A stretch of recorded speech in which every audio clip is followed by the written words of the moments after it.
Buenos días con todos, pues un grato honor para mí poder estar aquí en este momento, en este taller tan importante. Mi presentación pues va a ser de carácter básicamente académico, porque el tema de las colusiones y de la corrupción en los temas de compras públicas, pues también, aparte de todo el tema de cosas legales importantes que se deben hacer, también es un área de investigación en economía muy activa últimamente, y adicionalmente pues es la contribución que podemos hacer desde el estamento académico para ayudar en estos temas. Bien, la presentación que voy a hacer cubre algunos temas. Bueno, primero pues una breve introducción de lo más relevante sobre la perspectiva económica en este tema, y luego vamos a hablar brevemente, voy a citar unos ejemplos de estudios basados en índices sobre percepción de corrupción. Luego vamos a conversar los estudios de carácter teórico que se están haciendo. Bueno, ahí les explicaré más detalles. Es un poco complicado hacer estudios empíricos en este tema, ¿no? Pero hay un experimento natural que se realizó en Italia, es el caso, digamos, más importante de la presentación que voy a hacer.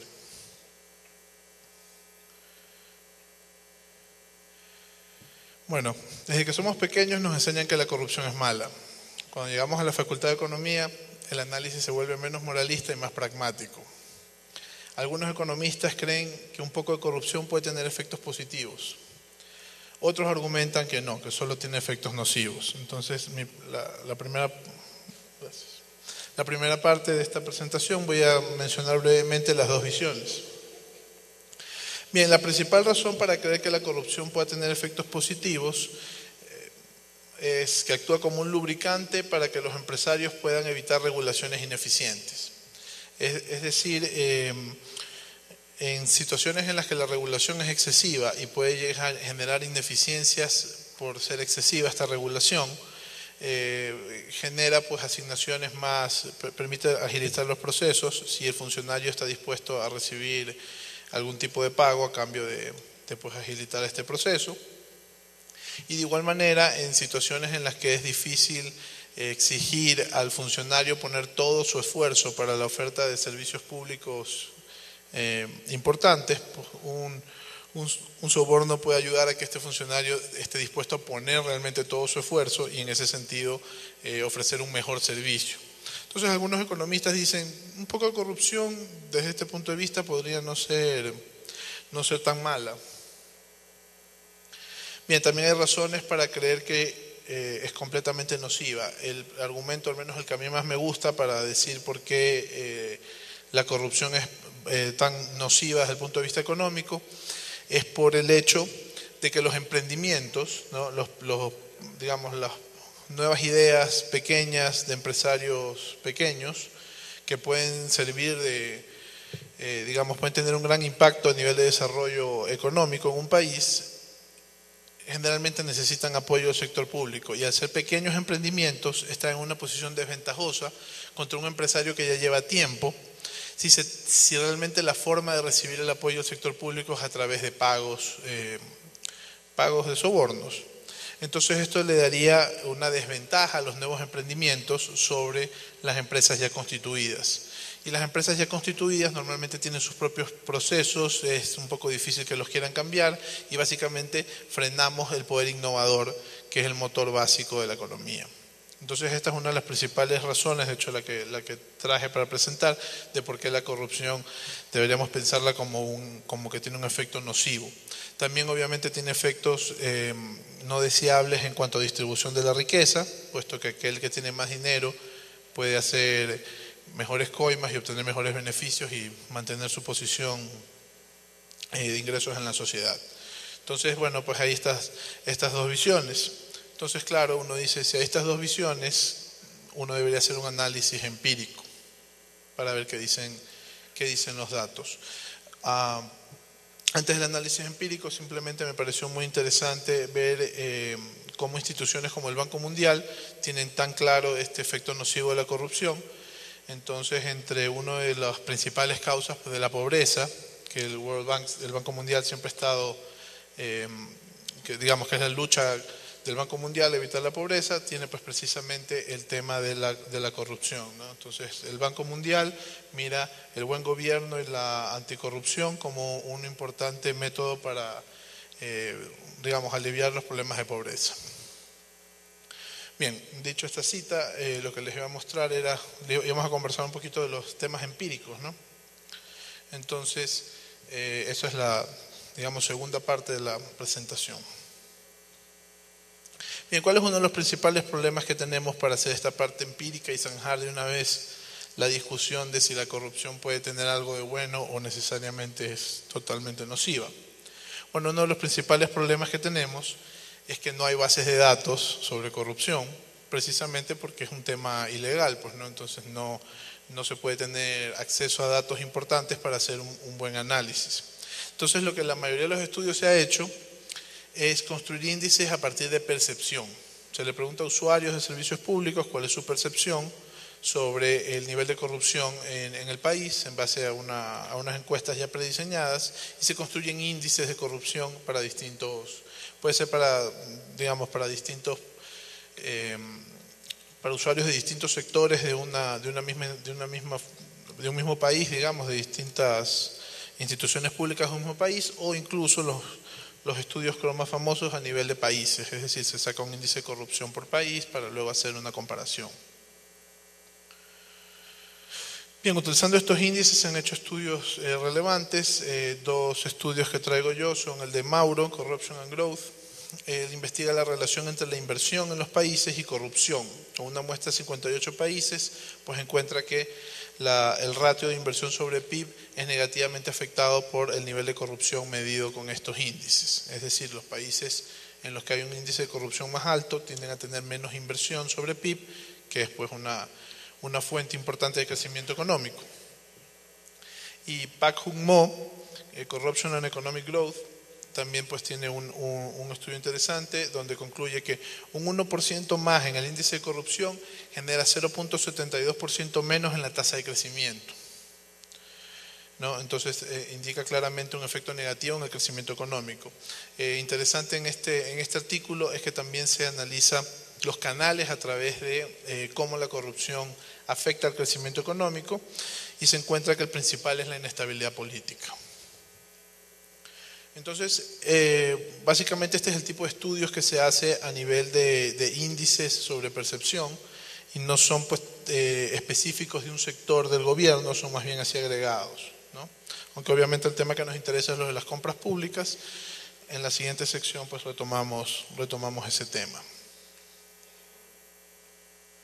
Bien, vamos a conversar un poco de estudios de carácter teórico que se han desarrollado. Ahí sí, digamos, los típicos ejemplos, la típica forma de estudiar el problema de la corrupción desde el punto de vista de los incentivos. Desde el punto de vista de los incentivos, generalmente son en casos de compras públicas. O sea, generalmente el modelo típico es de un funcionario que tiene que hacer una compra y que puede ser fraudulenta. Aunque también hay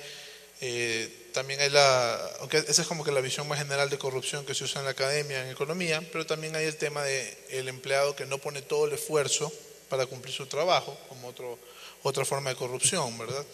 No, o sea, cobrar el sueldo y no trabajar es otra forma de corrupción. También hay algunos modelos que analizan esa situación. Bien, aquí en el tema de los modelos teóricos es bastante interesante. Ha habido un cambio reciente en el enfoque, y esto es algo yo encuentro bastante prometedor. Los estudios tradicionales analizaban simplemente el problema de la corrupción como un problema de riesgo moral. Es decir, el funcionario público tiene incentivos para ser corrupto, podríamos decir, no se considera al funcionario como que puede hacer las cosas bien o puede hacerlas mal, sino que quiere hacerlas de la mejor manera posible para él, y en ese caso económicamente hablando.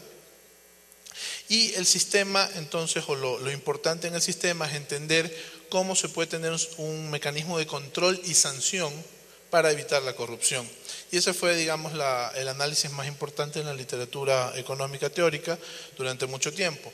Un problema de riesgo moral, un diseño de contrato óptimo, donde hay una tecnología para monitorear al funcionario y donde hay una sanción por el comportamiento inadecuado del funcionario, ¿sí?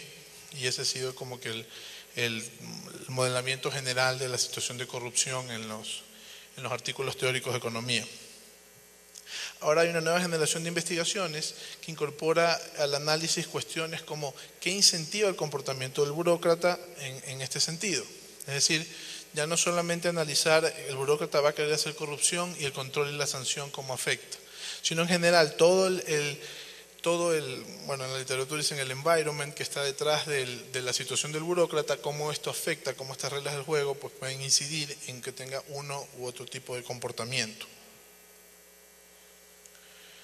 Cómo estas reglas del juego pues afectarían la decisión de entrar o no a la corrupción.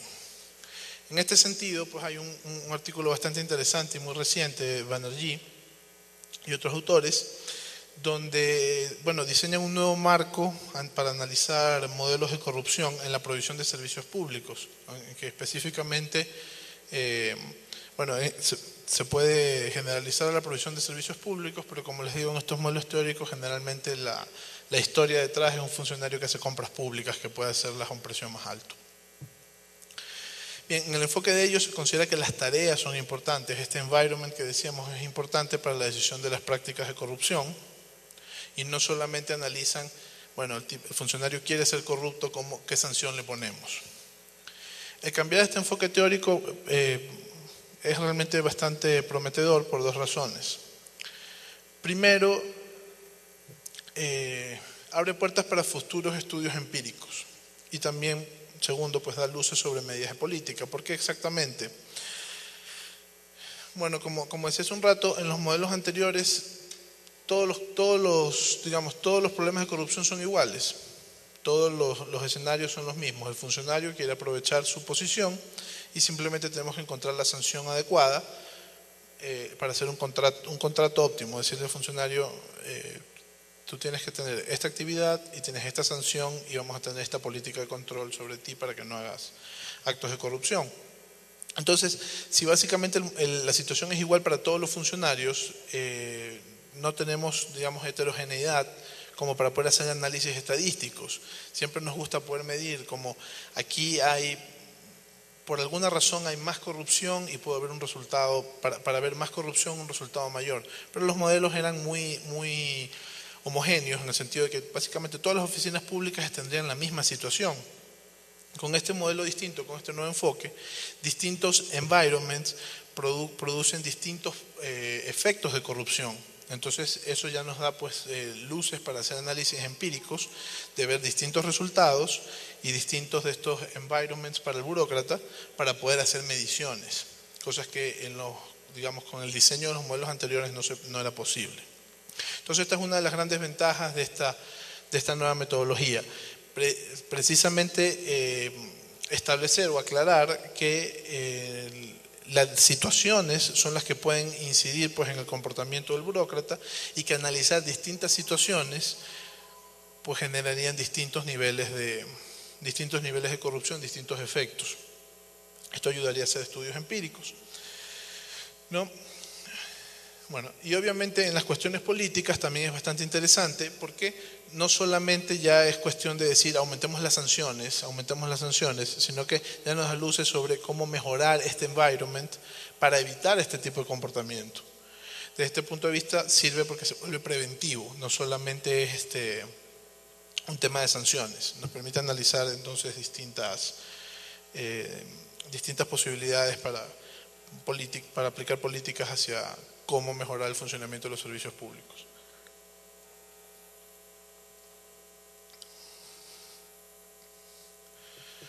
Bien, un ejemplo interesante en el artículo, aunque realmente lo pasa muy rápido, pero me parece que da una luz bastante clara del tema del environment, cómo puede afectar, es un caso de la obtención de pasaportes. En algunos países, Estados Unidos, India y otros, se puede tener el servicio más rápido, se puede sacar el pasaporte más rápido si uno paga un poco más. Es una opción que, es legal. Es una opción legal que uno tiene, si uno paga un poco más, obtiene el servicio más rápido. Bien, este mismo servicio se puede generar en países donde no existe la opción legal a través de la corrupción. ¿Sí? Bueno, pues simplemente creando la opción, nosotros evitamos el problema de la corrupción. No tenemos que pensar en, si hay que aumentar la sanción al funcionario si si recibe un pago a cambio de entregar el pasaporte más rápido y saltarse personas de la lista, ¿no? Una solución así de simple, cambiar las reglas del juego en las que se encuentra el funcionario, simplemente pues evita completamente las posibilidades de esta corrupción. Entonces, desde este tema de los modelos de carácter teórico, todavía se están desarrollando bastantes cosas interesantes nuevas, como ven el artículo de Banerjee de 2012, bastante nuevo todavía, y se está desarrollando una literatura que tiene, según mi criterio, que puede brindar luces bastante interesantes en los próximos años sobre mejorar diseños para evitar problemas de corrupción.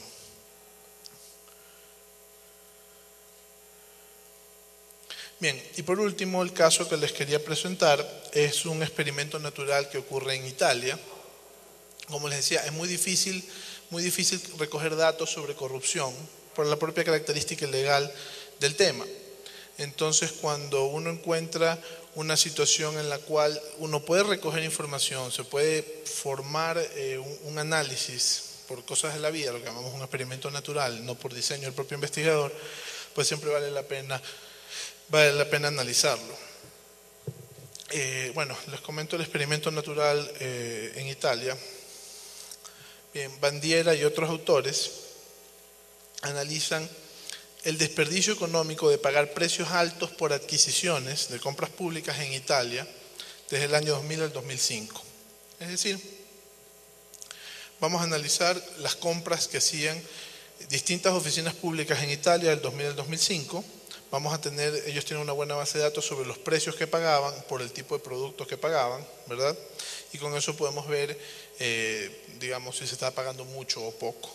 Y ellos, llamémosle a pagar mucho, pagar un sobreprecio, lo llaman desperdicio. Y básicamente ellos dicen que el desperdicio se produce por dos razones. Una razón es la corrupción como tal, y la otra razón es una ineficiencia, ¿sí? Y de hecho es bastante interesante pensar en esta ineficiencia porque tal vez esta ineficiencia es más fácil de corregir con ciertos cambios en la estructura, en las reglas del juego, que la propia corrupción, ¿sí?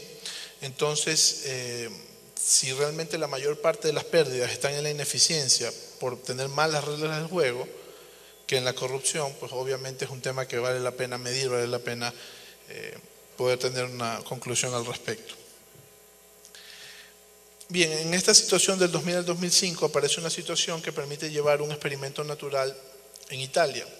Se crea una institución llamada el CONSIP. Bien, ¿qué es el CONSIP?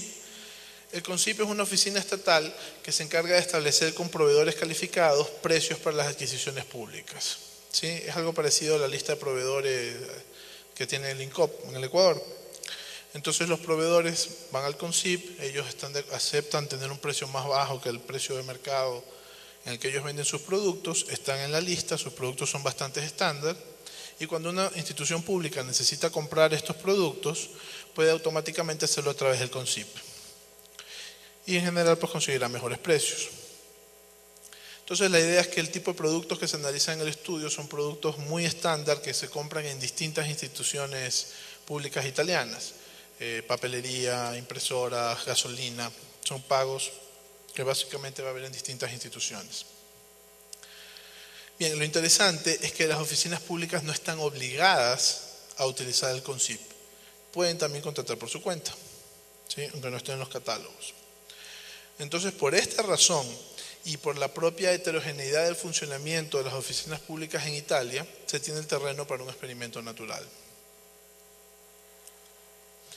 Bien, entonces, como les decía, el estudio analiza adquisiciones estándar, papelería, impresoras, gasolina, que hacen muchas oficinas públicas. El CONSIP, y esto es algo interesante en la base de datos, no tiene para todos los años del estudio todos los ítems en sus catálogos, ¿sí? O sea, el CONSIP a lo mejor primero 3 productos logró tener en el catálogo, luego fue incorporando más productos, e incluso fueron saliendo algunos productos del propio catálogo.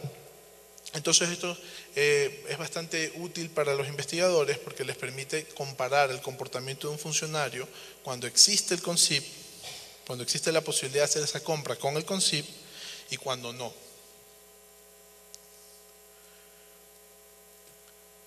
Entonces, para la oficina pública, en una parte de la muestra, ¿sí?, en una parte de este año 2000-2005, de este periodo, no tiene la opción de usar el CONCIP. En otra parte, tiene la opción de usar el CONCIP. Pero adicionalmente, cuando tiene la opción de usar el CONCIP, hay oficinas públicas que usaron el CONCIP, hay oficinas públicas que no usaron el CONCIP. Entonces tenemos bastantes casos para poder comparar. Entonces se registró las cantidades compradas, las calidades de los productos y el precio al que se hicieron las adquisiciones. Y con esto básicamente pues, se puede comparar el comportamiento de las distintas oficinas públicas. Entonces, por ejemplo, uno podría pensar, donde hay más predisposición a la corrupción, en una oficina pública donde hay más predisposición a la corrupción, vamos a ver que ellos no quieren usar el CONCIP, ¿de acuerdo? Ellos prefieren contratar por su cuenta. Creo que es una premisa que suena razonable para todos. Mientras que aquellas oficinas públicas que las personas no tienen esta predisposición a la corrupción, es de esperar que usen el CONCIP apenas se da la oportunidad.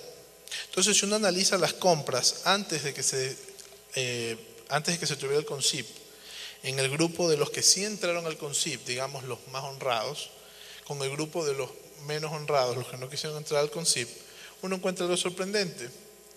Se pagaban precios más altos por los productos en las oficinas que apenas se abrió la posibilidad del CONCIP, entraron al CONCIP, llamémosle los honrados, que en las oficinas que siguieron contratando por su cuenta sin usar el CONCIP, que es lo que podríamos pensar los corruptos. Entonces esto le da la arena para hacer el análisis de hasta qué punto el desperdicio en precios altos era realmente por temas de corrupción y hasta qué punto era por temas de ineficiencia. La conclusión, como vamos a seguir viendo, pues es bastante interesante. De acuerdo a estos autores, es la ineficiencia más que la propia corrupción la causa principal de la pérdida del desperdicio económico por parte del sector público. Bien, entonces los autores deciden calcular qué parte del desperdicio, o sea, este sobreprecio, se debe a corrupción y qué parte a la ineficiencia. El criterio que ellos usan es que cuando no está disponible el CONCIP, el precio es una función creciente de la propensión del funcionario por la corrupción, lo que dijimos hace un rato. Mientras más corruptos, deberían cobrar precios más altos, lo que les dije que sorprendentemente en la data no sale. Pero además el precio debe ser una función decreciente de la habilidad del funcionario de reducir la ineficiencia. Los funcionarios que son capaces de reducir la ineficiencia pues conseguirán mejores precios. Cuando el CONCIP está disponible, ¿no?, aquellos funcionarios que usan el CONCIP ya ellos no tienen que negociar precios, entonces no es el precio que nos importa, sino la decisión de haber usado o no el CONCIP en ese caso. Entonces, cuando el CONCIP está disponible, el utilizarlo es una función decreciente de la propensión del funcionario por la corrupción. Esa es la premisa. Nosotros decíamos, el más honrado es el que quiere usar el CONCIP y el corrupto es el que prefiere negociar él por su cuenta. Esa era al menos la premisa con la que está trabajándose el artículo. Y sigue siendo decreciente en la habilidad por evitar el gasto ineficiente. Entonces con esto podemos construir contrafactuales, porque tenemos la misma oficina haciendo compras antes del CONCIP y después del CONCIP tenemos las oficinas, llamemos parecidas, haciendo compras parecidas, las que usan el CONCIP y las que no usan el CONCIP. Y con todos estos contrafactuales se puede pues entonces hacer análisis estadísticos y comparar los sobreprecios, ¿no? Entonces ver dónde los sobreprecios eran más altos, etc. La conclusión es lo que yo les mencioné hace un rato, los precios eran más altos en el grupo, llamemos el honrado, lo que explicaría que la mayor parte del desperdicio de estos sobreprecios se producen por ineficiencias. Bien, también se presenta ya como resumen de los resultados del experimento, del estudio, algunas cosas interesantes. Cuando se ve el precio, digamos, cuando se comparan los precios pagados con los precios más bajos de la lista, si la gente hubiera comprado los precios más bajos en vez de cada oficina comprándolos por su cuenta a precios altos, se hubiera podido reducir entre un 21 y 27% el valor de las compras. si se considera que las compras públicas en Italia representan 8% del PIB, esto significa que este sobreprecio le costaba entre 1.6 y 2.1% del PIB a Italia. Entonces es un tema bastante relevante de analizar. Bien, y por otra parte, lo que les mencionaba yo, que era tal vez lo más interesante en el estudio, el resultado principal, es cuánto desperdicio es por corrupción y cuánto por ineficiencia. De acuerdo a los autores, el 82% del desperdicio de este sobreprecio es por ineficiencia, más que por temas realmente de corrupción, digamos en el escenario que ellos, las premisas que ellos definieron para medir qué era corrupción y qué no.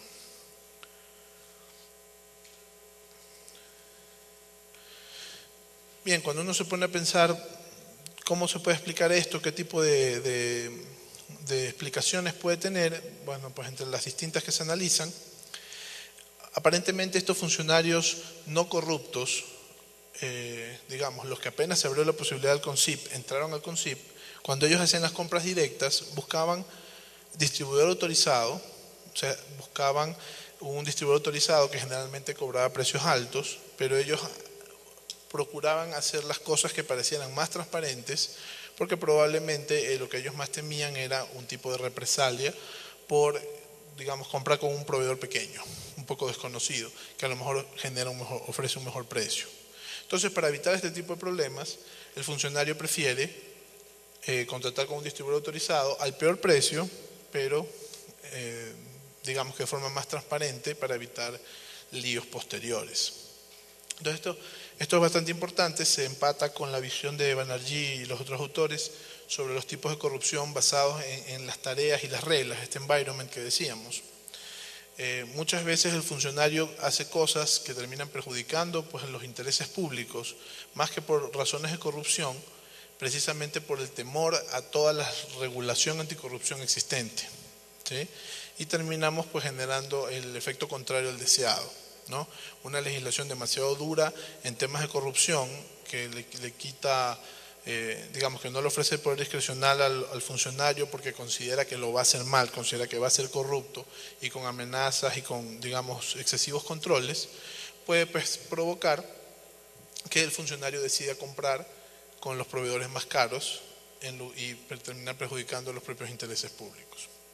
Por esta razón, pues podemos concluir que este environment de lo que habla Banerjee es una de las cuestiones más relevantes, que la literatura debe seguir avanzando en este tema para entender cómo diseñar mejores escenarios para evitar temas de corrupción en las compras públicas específicamente. Muchas gracias, esa fue la presentación.